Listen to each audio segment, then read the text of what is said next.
Good evening. We at the TSA have been receiving reports of widespread discontent over our new security policies and procedures. I would like to take this opportunity to explain our position in order to ease the minds of millions of concerned airline travelers.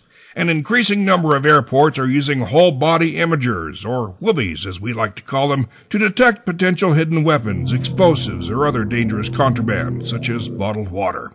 These machines use a type of ionizing radiation which damages chemical bonds. Ionizing radiation is considered a non-threshold carcinogen, but according to the FDA, the exposure risk from the X-ray devices is vanishingly small, and we all know the FDA has never made a mistake.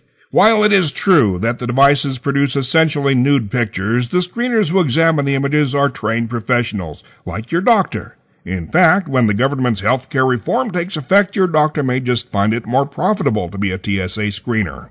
If you refuse the whoopee screening, you'll be subjected to a thorough pat-down search, or freedom frisk as we like to call it, which does include the naughty bits. This procedure is as non-intrusive as possible. If it helps, just think about baseball. If your family chooses this option, we encourage you to use it as a teachable moment for your children. Explain to them that there's no such thing as a bad touch as long as it's done by a government employee. They'll thank you later for this valuable life lesson.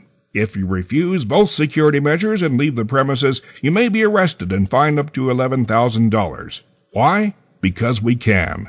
Yes, we can. We're mandating these procedures for your safety. We're just doing our jobs, and with us, that's job one. Our jobs, that is. Your safety is right up there, too. But if you've got a nuke stashed in your lower intestine, that's none of our business. Yet, the new proctoscope machines are still on back order. Please don't judge us. We aren't monsters. Most of us, anyway. There is a hiring quota for monsters at the TSA, but it's very low. Most of them work in baggage handling. We appreciate your comments and concerns. We are open to suggestions and may be willing to make allowances for those whose religion or personal preference discourages exposing themselves or allowing strangers to fondle their body, or as we like to call them, terrorists. In the coming weeks, we'll be reviewing your suggestions and implementing all procedures that best ensure the security of our jobs and our homeland. That is, once we train our employees to find our homeland on a map. But one thing is for sure, we can find you, because we know what you look like. Thank you for your complacency in this matter. And remember, we at the TSA rub you the wrong way, so you can be on your way.